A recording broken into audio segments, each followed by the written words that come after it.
think, in the light of all these suicides and everything at the moment, mental health is also a massive, important factor in this coronavirus pandemic.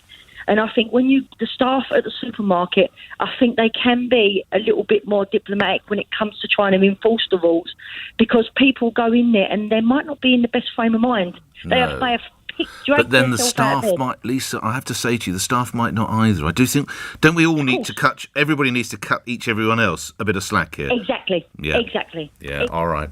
Lisa, thank you. I'm only finishing with you to give 30 seconds. Thank you, Lisa. Chris in Dartford, 30 seconds. Last word of the week. Go ahead. Okay, Nick, there's no excuse for not wearing a mask. You stole my thunder a bit there. If you can't wear a mask for medical reasons, wear a face shield. Yep. There's no excuse for abusing store staff. If a store staff is rude to you, complain to the management. If you don't like their policies, shop elsewhere. End of. There's no excuse for it. We used to queue outside supermarkets, and it's only now some of the larger supermarkets are bringing in, we're going to make sure you wear a mask. They should have been doing this last March. It's no wonder they're not if they've been abused and assaulted. And also, last March, we should have been stopping people flying into the country. We're doing things 10 months late. Nick. And also a word on the payments, the £500. That seems a strange one as well to me, Chris. Yeah, well, I mean, look, don't knock it. If it's anything that helps people in this financial circumstance, let's not knock that. All right. You had the last word of the day. Chris, you had the last word of the week. Look after yourself. Thank you. I'm done for another week. The conversation continues. James O'Brien's the other side of the news here on LBC. I'm going to be with you Monday morning from 7. Meantime, have a safe weekend. Thank you, Nick. First up this morning, I'm joined by the Mayor of London, Sadiq Khan, to answer whatever questions you are minded to ask, although I would quite like one about the attack of the giant plant pots on the streets of many British towns and cities. After that, we turn our attention, I think, inevitably to coronavirus and the really curious question of why no member of this government will answer the very simple question of why this country currently has the highest rolling 7-day average death rate on the entire planet. I genuinely, even after all this time, can't quite believe that they get away with evading and eluding the most simple of inquiries.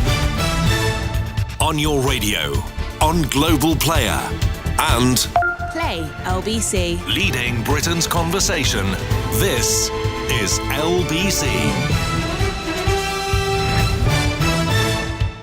From Global's newsroom at 10 o'clock, a new £500 payments could be introduced for anyone in England who tests positive for COVID-19. Ministers are considering the measure to try to increase the number of people abiding by self-isolation rules. Currently, only those who are on low incomes and are unable to work from home can apply for the financial support. But Dr. Deepti Gurdasani, a lecturer who specialises in epidemiology, doesn't think it'll work. It doesn't really go far enough, and people who are still struggling and trying to balance feeding their family with self-isolating still may not be able to. So it seems like a poorly thought out quick fix rather than the sort of more comprehensive support that many other countries have put in place. A Met police officer has died at the age of 37 after he was diagnosed with coronavirus earlier this week. PC Michael Warren, who'd been shielding at home, had 2 young children. He's been described by his colleagues as a lovely, genuine and hard-working police officer. A 14-year-old boy has been arrested on suspicion of murdering another teenager who died after an attack in Birmingham. The victim, who was 15, was set upon by a group of young people on a road in Handsworth yesterday afternoon.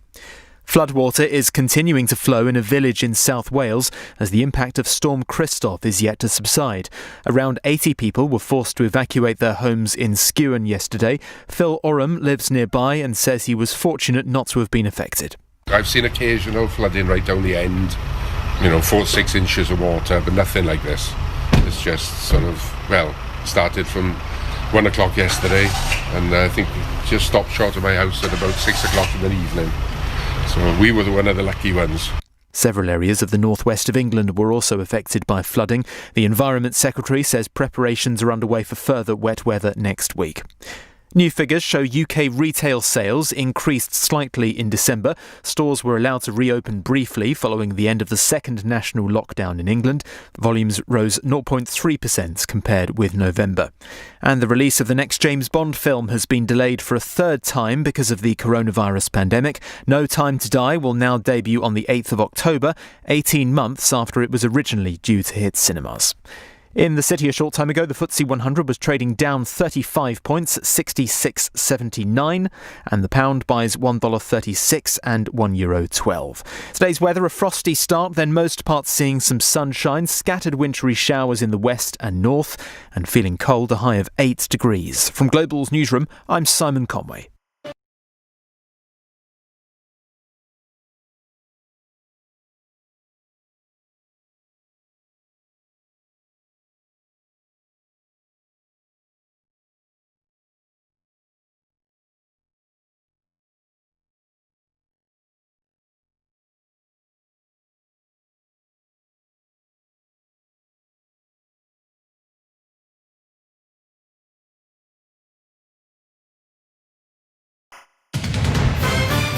This is LBC from Global, leading Britain's conversation. Speak to Sadiq. The Mayor of London, Sadiq Khan, takes your calls. 3 minutes after 10 is the time, and you are listening to Sadiq Khan on LBC, although you may have detected that this is not his dulcet tones. I am James O'Brien, a mere vessel for the course of the first part of the programme today, after which we'll get stuck into some of the stories that most concern me. But if you have a question that you would like to put to the Mayor of London, then the number you need, as always, is 0345 6060 973. Shall we begin with the, just in case no one rings in to ask about this, end of the road for COVID cycle lane chaos. Hundreds of controversial road schemes brought in during the pandemic could be scrapped following a landmark High Court ruling yesterday. A judge ruled that London Mayor Sadiq Khan's guidance to town halls on setting up the measures was unlawful and irrational and ordered it to be quashed. Good morning. Let me deal with the general then the specific. So in general, just to remind your listeners that one of the things that we've seen around the world is many parts of the world, people are now using cars more, which has led to one health crisis, the COVID health crisis, being replaced by another, poor air quality because of people driving cars in London. Or we have got narrow roads, and so we want to reduce people jumping in their cars, and so we're encouraging more and more Londoners to walk, cycle and use public transport outside of rush hour in particular. This is one case in one part of London to do with Bishopsgate in the centre of London, where the judges held, I'm not somebody who criticises judges or believes in abolishing the judiciary or courts, but the judges held that TfL got it wrong in relation to the consultation. The advice we've received is that we should appeal because we think we don't agree with her judgment, so we're appealing the Bishopsgate decision. But you refused permission to appeal in the court, so you go directly to the Court of Appeal. Correct, now, I think. correct. Yeah. But she stayed any changes being made because she recognises there's an important point at principle. Separately, by the way, there are hundreds of schemes across London, many of which aren't being challenged. What's happened is some of the councils are being challenged because residents aren't happy. And we'll have to wait and see what happens. If the Court of Appeal decides that we should change the scheme, which of course will change the scheme. I've always said, let's not be embarrassed and let's have the humility to recognise not all schemes are perfect, and we should be willing to tweak, amend or pull out schemes that aren't working. You're quite right, obviously. I gave the Daily Mail interpretation of the story in the course of my questioning. So you're quite right to point out that this judgment, this ruling, refers to a single major route through the City of London. You know that there's unhappiness a lot more widely than that. But you took the decision to close that route to all vehicles except buses. Yeah. And it was the Taxi Drivers Association, the Licensed Taxi Drivers Association, that brought the legislation. I mean, you know me. In all sincerity, these people have had an absolute pummeling from Uber and then from coronavirus. And couldn't you just give them a dispensation? Couldn't it just be buses and taxis like most bus lanes are? Well, firstly, I recognise a huge role black taxis play in our cities. That's why one of the big changes I've brought in since the pandemic is to have our bus lanes operating 24 hours a day and allowing black taxis to use them to allow them to make swift progress across our city as well. This particular scheme doesn't allow black taxis, but other schemes do. But if it's the case that the Court of Appeal thinks that we should allow black taxis to use this particular scheme, we're more than happy to do so. And Why we'll don't you abide just by do the court that now? judgment.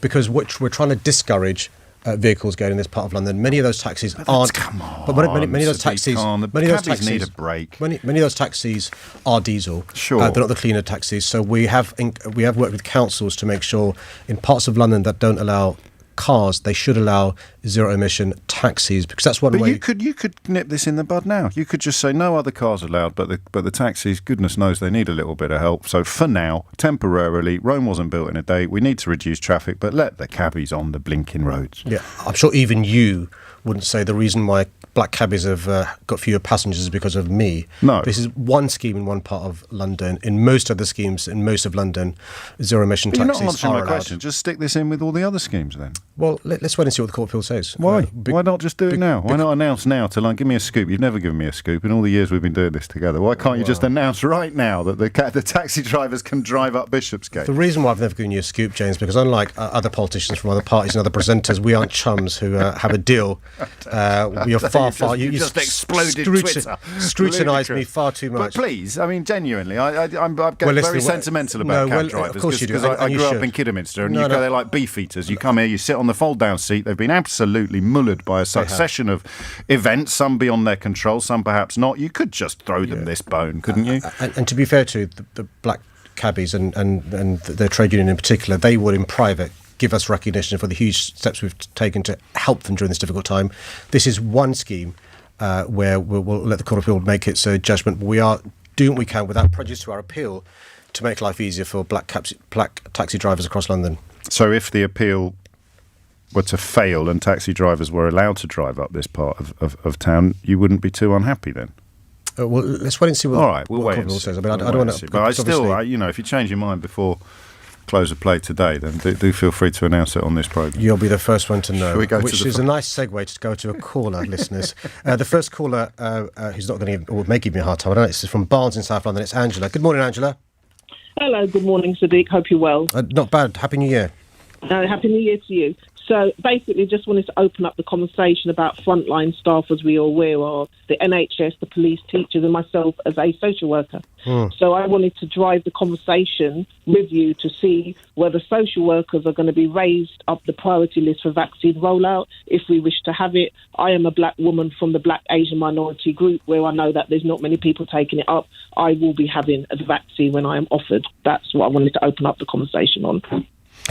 Well, look, good morning. Firstly, I want to share some really bad news with you, which you've reminded me to share with Londoners. And this is, James, I'm afraid, the first time your listeners will be hearing this. I can confirm the bad news that more than 12,000 Londoners have now lost their lives because of this awful pandemic. More than 12,000 families who are going to be grieving and bereaving, and it's heartbreaking. And as a key worker, you experience on a daily basis the risks when you go out to work, and unfortunately, that we've seen during this pandemic a disproportionate number of black Asian minority ethnic people losing their lives and families grieving. I wrote to the Secretary of State for Health and Social Care, Matt Hancock, and the Joint Committee for Vaccinations and Immunities a couple of weeks ago, saying to them, when the first phase of the vaccine has been implemented, and that's basically those above the age of 80, above the age of 70, NHS workers, care workers, those who live in care homes and those who are clinically extremely vulnerable, they should ensure that key workers should be in the next phase, and that includes not just social workers, but as you reminded our listeners, the police, the fire service, shop workers, those who work in transport, teachers and the like, because it's important that we recognise that in certain occupations, they've got to go to work, they're on the front line, and they take a bigger risk of catching the virus because they can't stay at home to protect the NHS and save lives. And so, yes, Angela, you've got my full support to make sure you receive the vaccine sooner rather than later. But also, can I thank you for making the point that as soon as you're eligible to receive the vaccine, you will take it? Because my concern, Angela, is that we have too many Londoners, particularly from the black community, and the Black Asian minority ethnic community who are hesitant. Do we know why? Do you have a view? Actually, I'll ask Angela first, if I may. Angela, do you know why the Black and minority ethnic community is more reluctant to take the vaccine than some other communities? Okay, I can only speak about what I'm seeing on social media. Yeah. So there is an element of thought that the conversation about having the vaccine, we know that is going to help people's well-being. There's some people think that some groups have been putting the firing line to have the vaccine, and there's a risk element because we haven't actually seen it pan out. So there is those conversations about why we're being pushed forward. Obviously, I don't support those views. Clearly. I get the hesitance, but I think it's about promoting the positives. I've got a colleague who's having hers now at Wokingham Hospital, and she did say she's been told they'll take up his pool, and she's, I think we might have colour. a specific look at this either later in this programme or early next week.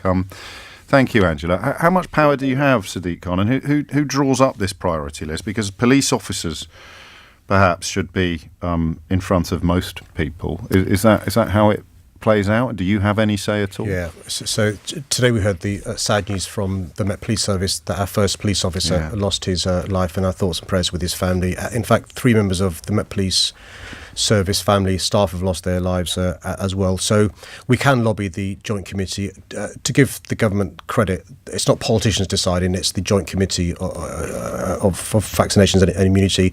But of course we can lobby them and explain to them why it's important for certain key workers, including the police, to be at the front of the queue when it comes to the vaccines being rolled out.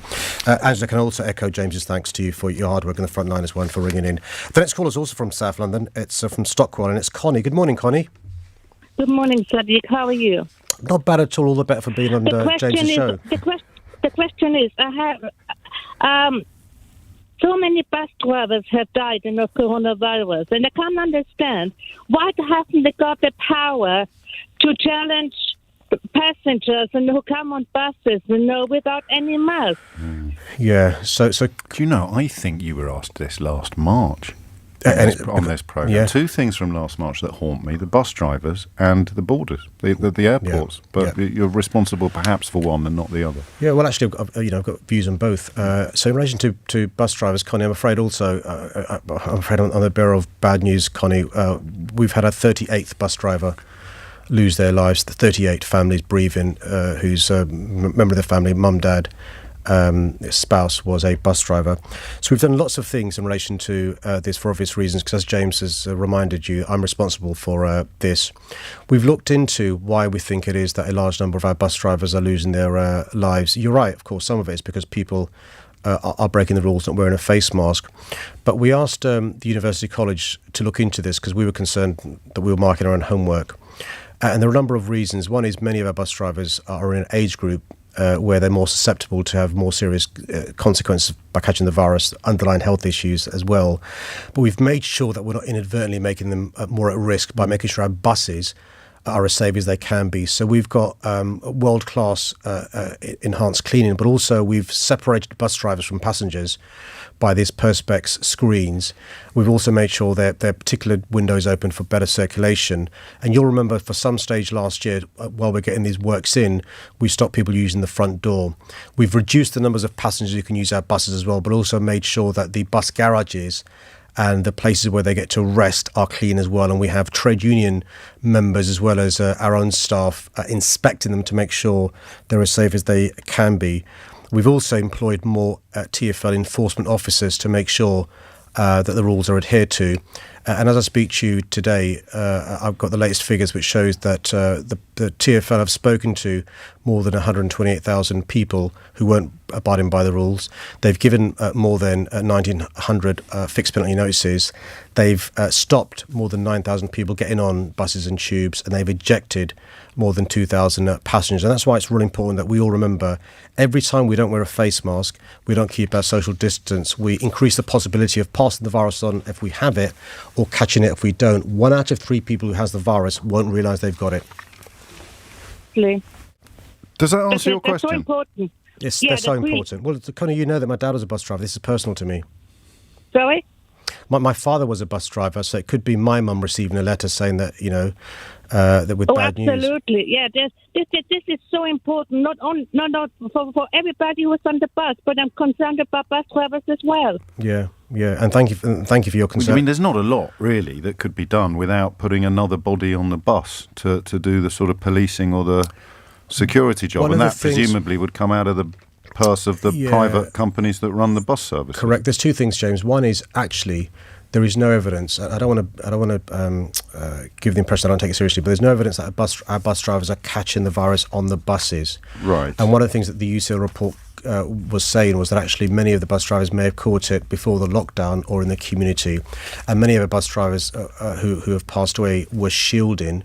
And so because there was a concern that they were clinically extremely vulnerable, and that's one of the reasons we're keen to make sure we learn the lessons going forward, and that's why working with the trade unions we need to make sure that we deal with issues about bus drivers getting proper rest time and are kept fit and healthy even after the pandemic's finished.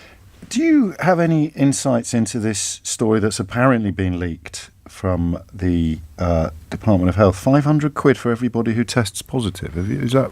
It's a bit odd. Yeah. I mean, I saw it in today's papers as well. Is that the first you heard of it? Yeah. Right. I've been lobbying, we probably discussed this last March and April as well, about the need for increased financial payments for those who are being encouraged to self-isolate, particularly if you're on a 0 hours contract. And if you don't work, you don't get money to put food on the table or pay for a roof over your head.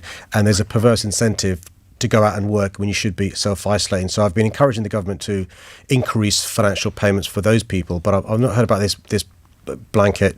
Seems unlikely. I mean, it doesn't make sense. I'm not suggesting many people would do it, but some people would, especially younger people who have a sort of sense of immortality, as we're seeing with the house parties, they'd think that's quite good value. Get infected, get £500. It's a blunt instrument, isn't it? Yeah, it is. And there'll be perverse incentives to get a positive test to get £500. Speaking of blunt instruments, BBC's reporting as we speak that the police broke up a wedding in Stamford Hill with 400 guests. Dr. Vin Duarque is somebody I work with closely. I speak on a daily basis, and Vin did the press conference from Number 10 yesterday. Yes. And Vin gave a really good reminder to us about this is like a wartime situation. And you can't imagine in the Second World War, when London was facing attacks from the Luftwaffe, during the Blitz, for somebody to turn their light on to allow the Nazis to see where people were living. And the point he was making was, if you go to a party, if you break the rules, you're basically risking the safety of others around you on your street and in your community. And it beggars belief that people are going to house parties, going to weddings, breaking the rules in this way because they've got no idea whether they've got the virus. They've got no idea whether others have got the virus, and they're playing Russian roulette with their safety, their family's safety, and their community safety. Do you know, at the beginning of this, someone made that point, said it would be a bit like talking about lockdown skeptics or people who didn't want to wear masks or whatever it might be, and someone said it would be like people defying the blackout during the Blitz, and we all chuckled about it, and an academic got in touch with me, and they did exist. Even in the 1940s, you had Londoners claiming that the blackouts were an infringement of their civil liberties and that gas masks were. I mean, luckily they didn't have national newspaper columns or radio shows or regular slots on television news programs. So but the mindset did exist. I think they just got squashed into silence by their own silliness. Were Second War versions of you and me called snowflakes and woke as well? I believe that may have been the people that beat the Nazis. Actually, Sadiq Khan. 20 minutes after 10 is the time. Another call.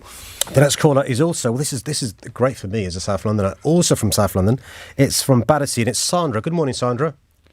Good morning, Mr. Mayor. Hi.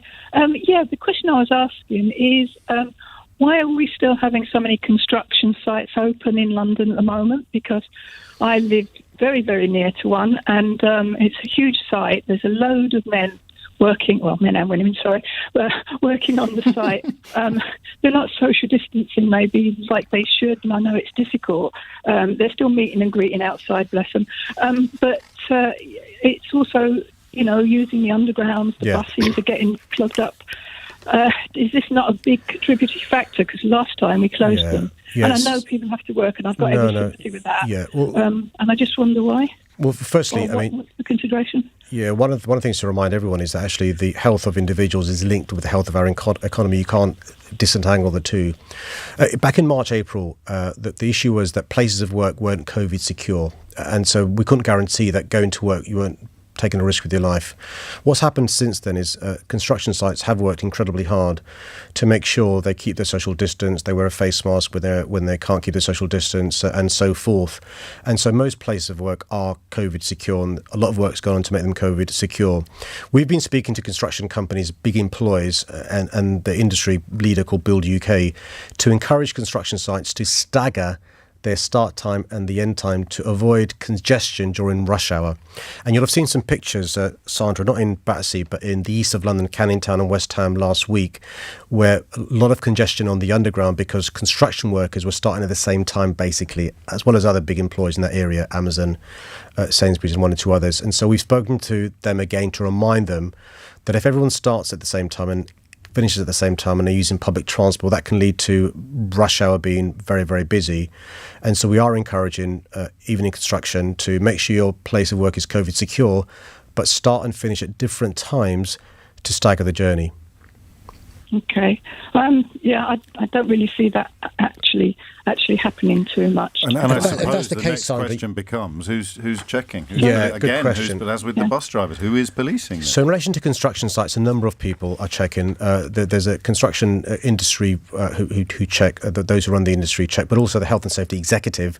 But you can also, Battersea's in the London Borough of Wandsworth, you can also ring up the council who've got officers who can check. Clearly, as James is alluding to, there's a resources issue because, employing people to check, costs money, but also it's diverting staff away. We'd rather not spend money employing people to check, but we may have to. So if you're seeing, Sandra, people local to you breaking the rules, do ring up the council to ask them to check that out, and or the health and safety executive.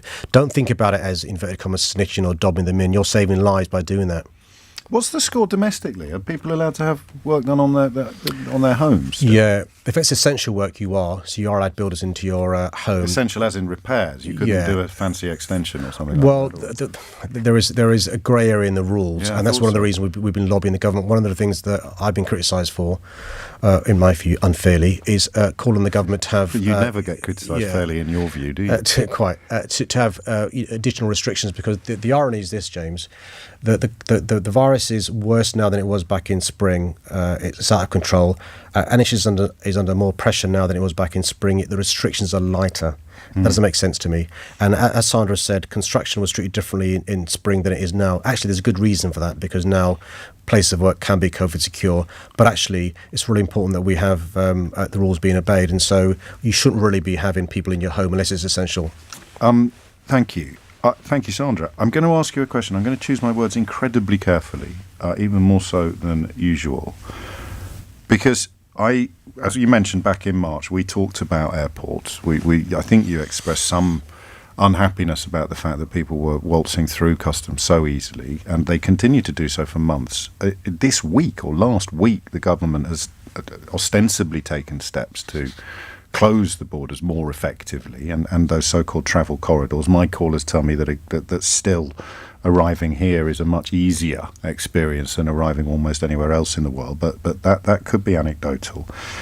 It struck me on the way home yesterday that if we were to deploy Occam's razor and say, why are they doing this now when they didn't do it in March, April, May, June, July, August, September, October, November, or December of 2020, the only answer I could come up with using Occam's razor is that they're frightened about something. They're worried about something new. They're worried about something that didn't happen in the whole of 2020. Is that something you would care to comment on? Yeah. Well, firstly, sometimes where you think, I'm sure I've said this before, I couldn't have done. And I was reminded by my team that we had a conversation about this last March and April. Yes. And my team found a letter I wrote to the government back in April after coming on your programme, where I was imploring them to look at Germany, look at Hong Kong, look at New Zealand, and do what they're doing, which is to have much tighter restrictions and controls over our borders. And ironic, really, that a snowflake Ramona is urging the Vote Leave government to control our borders. Quite, and I deliberately use Germany as an example because they can't blame the EU for not doing this. Now, the reason why I think you've seen a change in tack from the government recently is because of the new strain, I suspect. Right. And I think we shouldn't be embarrassed of saying, and I say this as somebody who believes in human rights, thinks that immigration has brought huge benefits. those countries where there is a particularly dangerous strain of the virus, we shouldn't be allowing people from those countries to come to our country in this period. We shouldn't be embarrassed saying that. We also shouldn't be embarrassed of saying that we should have much tighter controls at our borders, as we were allowed to do last year and as we were allowed to do this year.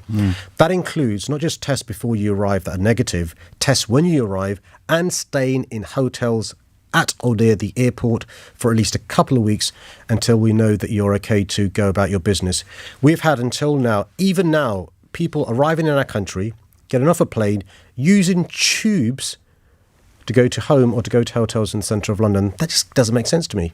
Why do you think it's happening? I think a number of reasons. I think the government, frankly speaking, just hasn't got a grip at all since day one. We heard last week, actually, a clip of the current Home Secretary saying that back last year she was calling for this. So there are questions that need to be answered, and in due course they will be answered during a public inquiry, I'm sure. But actually, one of the things the government say is they didn't want to stop international business. Well, that goes back to my point about they don't understand that business, the economy and health are inextricably linked. Unless we get a grip on the virus, we're never going to have a recovery for our economy either. Speaking of the current Home Secretary, one of Joe Biden's earlier addresses as the new president of the United States contained this comment: "If I hear you treat another colleague with disrespect, I will fire you on the spot." He insists that he won't tolerate bullying in his administration. The Home Secretary you just referred to, of course, has been found to be a bully by the government's own inquiry. And here's the important point. It's not simply an allegation being made against the Home Secretary. It's the independent civil servant, one of the most senior and respected civil servants that exists in government, I think it's Alex Allen, did a report, and he found her to have breached the ministerial code, basically, and many of the allegations were upheld. Notwithstanding that, our Prime Minister stands by his Home Secretary, and if the Prime Minister is seeking to be close to President Joe Biden by, for example, doing more on climate change, doing more when it comes to issues that Joe Biden is passionate about, you'd expect him to emulate Joe Biden and say that no place for a bully in my government and get rid of not just the Home Sec, but we saw some of the behaviour of the former senior advisor Dominic Cummings frog marching with an armed police officer, special advisors out of Downing Street without her having an opportunity to have a due process or to hear the allegations and a chance to respond. Perhaps this is what they mean by culture war. While we're sort of hovering above this subject matter, can I ask you what you think the word woke means?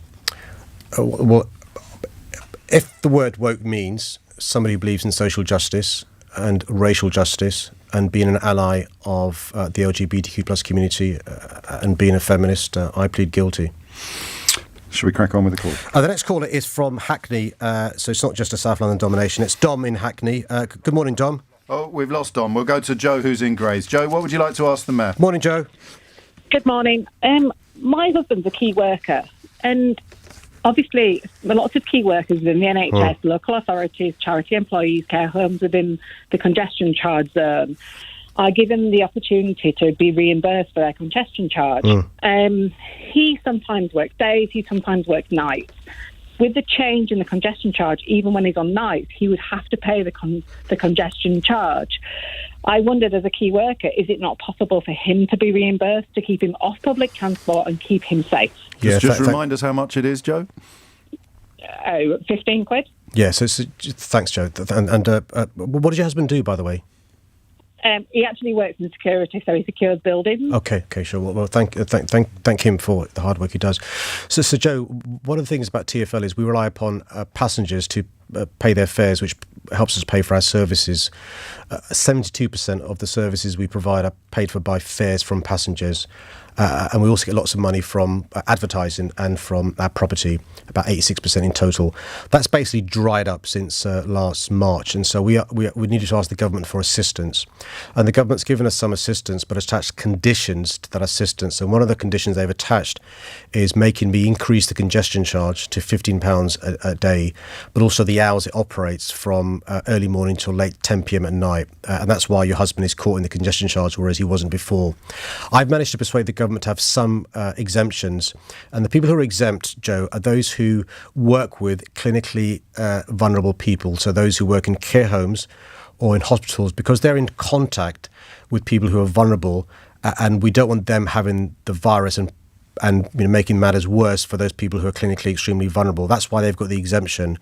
We're not able to widen the extension, for example, for police officers, for firefighters, for people like your husband, because that would mean fewer people paying the congestion charge and us receiving less money in. It's as simple as that, I'm afraid. Who makes that decision? I understand the calculation, but who concludes? It's the deal we did with the government. It's the condition of the deal with the government in relation to the congestion charge being widened and increased, but also the exemptions being extremely limited. So the government told you could only get the so-called bailout for TfL if you did X, Y and Z involving congestion charges and other issues.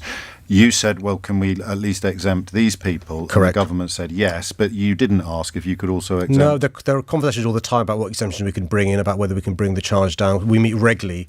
It's not fair, though, is it? I mean, Joe's husband, I don't want to embarrass anybody, but the security guards generally are not lavishly rewarded for the work that they do. They work anti-social hours. It's going to have an impact on Joe's family life. And the idea that for the purposes of this conversation, regardless of whose decision it actually is, the fundamental unfairness should be addressed. Joe, it's not fair. And there's a wider fairness as well, which is that the privatised train operating companies who operate around the country, and including some in London, were given a blank cheque for 18 months by the government, no conditions attached.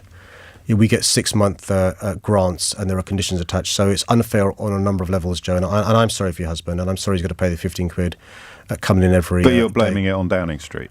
Absolutely, because before these conditions were attached by the government, the charge was £11.50. It ended by 7 p.m. and it was 5 days a week. Because of the conditions, it's been widened and increased, and there are fewer exemptions. I, as ever, would be delighted to hear from Downing Street if they want to challenge anything that the Mayor has said or indeed question any of it. Dom's back in Hackney in North London, so we'll go to Dom now. Dom, sorry we lost you. That's my fault because I was speaking for too long with James. Good morning, Dom. Good morning. Hi, Dom. What's your question? My question is, I'm a London bus driver, Yeah. and I would like to ask Mr. Sadiq Khan, has he ever been to Finsbury Park bus station toilet facilities? The canteen has been closed for nearly a year.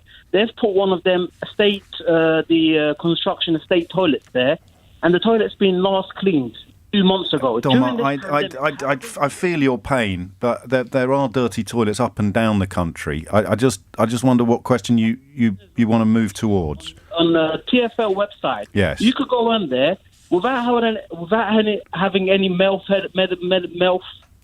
sorry, English is my second language.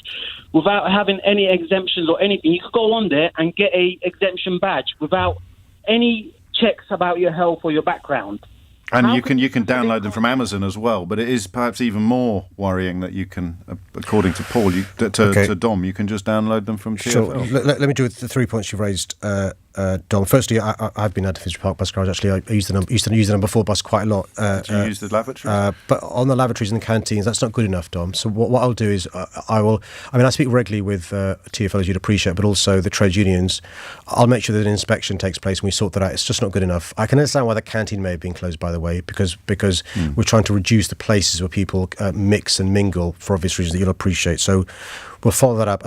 I'm afraid in relation to Amazon, I've got no control over what Amazon sell, and so it is possible for people to buy things on the internet if they want to be rule breakers.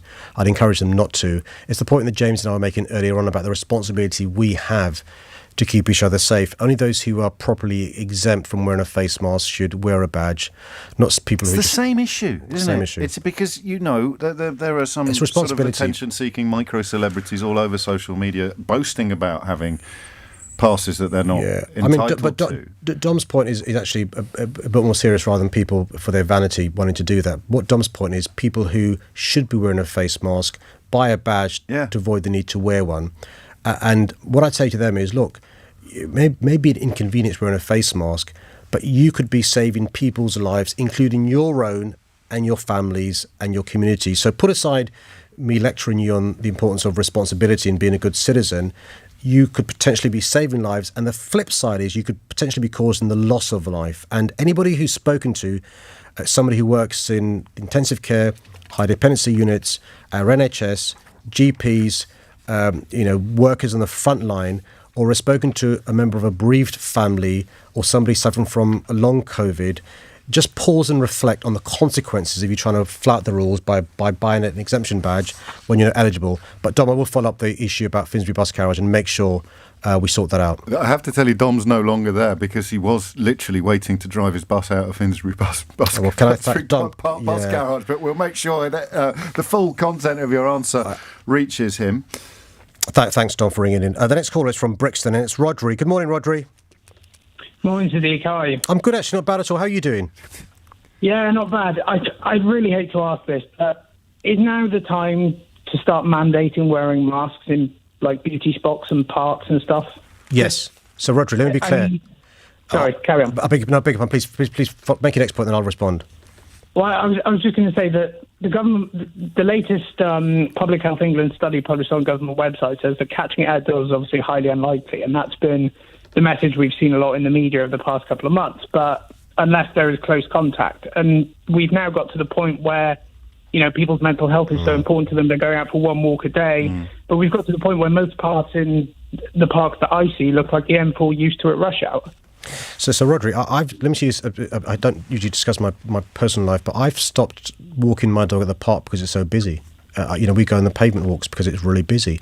And the issue, Rodri, is, the problem with this conversation that we're having is James is going to remind me that James and I raised this same issue back in March, April, May, June, July. It wasn't until August, I think, James, where the government brought in compulsory face mask wearing on public transport. They then extended it to shops. There's a very simple principle. The science was disputed at the outset. No, I disagree with you. Okay. The science was quite clear, Rodri, in other parts of the world. So let's go to the Far East. The WHO's advice on masks was not as clear as clinical masks. There's a difference between, and that's deliberately why I use the phrase face coverings to distinguish face masks. So, Rodri, in the Far East, where they've had experience of viruses in previous years, it's not uncommon to wear a face covering when you use public transport, when you're out and about. Often you may have seen, Rodri, in London, tourists from the Far East or students wearing a face mask even before the pandemic, all right? And that's because they've got experience of issues of virus. And so the issue back in March, April was there was a shortage of medical face masks, and the government was saying is, look, we don't want to have people inadvertently buying the clinical stuff because we need to focus that on for those who need personal protective equipment. And I was making the point, based upon expert advice, okay, put aside face masks, we can wear facial coverings, whether it's handmade at home, a mask made from a scarf, which will, using the precautionary principle, minimise the chance of the virus being passed on. We can have a separate discussion about how it's passed on, particles or spray or whatever. And the government said no. Eventually, they said yes, and you make a very sensible point, which is just using the precautionary principle. Surely it makes sense to wear a face covering where you can't keep your social distance. The obvious example is queuing outside a shop when you're about to go inside a shop. The obvious example is where you mentioned busy parks where ordinarily no need to wear a face mask, outdoor, minimise chances. But if you're in close proximity to people, often cheek by jowl, why not err on the side of caution and wear a face mask? And the other point is, Rodriguez, we now have a situation where 1 out of 3 people will have the virus and not realise they've got it. And I don't understand why the government is so hesitant to advise people to wear face masks if they're not willing to make it compulsory. Well, Germany is now going... Forgive me. Sorry, it's obviously because I think if they were to enforce people wearing masks outside, I think people are viewing that as like the last bastion of, freedom that they have, and you could already predict the reaction from people. No, sure, listen. But here's the point, Rodri. I accept that this Prime Minister is libertarian and doesn't believe in bringing rules if he doesn't want to. I get that. But let's use the example of speed limits. 20 mile per hour speed limits, you could argue, what's the point of that when actually, if people break the rules, very few have it enforced. But the vast majority will abide by the rules because it's the right thing to do. And the same goes with wearing face coverings outdoor. I accept it's difficult to enforce it for people who want to break the rules, but the vast majority of Londoners in particular are decent people and they follow the rules. The reason why you're seeing a lot of people out and about now is not because they're rule breakers, it's because the rules are so lax. Surgical grade as well. Germany has just introduced surgical grade masks on public transport. Yeah. And I think I read last night that we've got enough. I mean, the stockpiles are there. So again, that would be quite an easy... Yeah. So what happened was, if you remember back in March, April, May, there was a world shortage of the surgical masks, the personal protective equipment. As you've said, we've now got huge manufacturing of this sort of stuff, so there's no shortage. What Germany has done is say not simply to wear a face covering, but the quality of the face covering must be of the surgical mask standard to minimise the chances of the virus being passed on. Obviously, let's try and win one argument at a time, but clearly if you have access to a surgical face mask, that clearly is more safer than other face coverings, but a face covering is far, far, far better than not wearing one at all. I think we've got time for one more. Okay, great. I've got another caller. It's he's from Shadwell. It's Carlos. Good morning, Carlos. Morning. Oh, Lord. Oh, Carlos, you've got an awful line. Can you hear us, Carlos? I can read the question that Carlos was going to ask. Are you going to push hard for the mayoral elections this year despite the virus? I think central government has stressed its desire to see the local elections unfold in May. Where are you on this? Yeah, I think they should take place on May the 6th if they can take place safely, and they can. Look, we saw last year elections in Paris, mayoral elections last summer. We saw the presidential election last November, elections in Georgia a few weeks ago, and I don't think we should suspend democracy any longer. If they can be held in a safe way, let's hold them in a safe way. If that means wearing a face mask when you're voting, so be it. If it means regularly cleaning pencils if they're being recycled, so be it. If it means encouraging more and more people to vote by post, beg your pardon, so be it. If it means easier access to a proxy vote if you're self-isolating, that's really important. I think Scotland's done a really good thing. Scotland have said you could vote over a couple of days to encourage people to vote. We've been lobbying the government for early voting. They've said no. And so, I think they can take place in May, and they should. Thank you very much indeed. We'll see you next month. I sort of have this sense that there's another question I meant to ask you that has eluded me, but this is a monthly appointment, so we shall, if I shall remember to ask it next time. Yeah. Great. Stay safe, James. Sadiq Khan, Mayor of London, many thanks indeed. You're listening to James O'Brien on LBC. The time now is 10:43.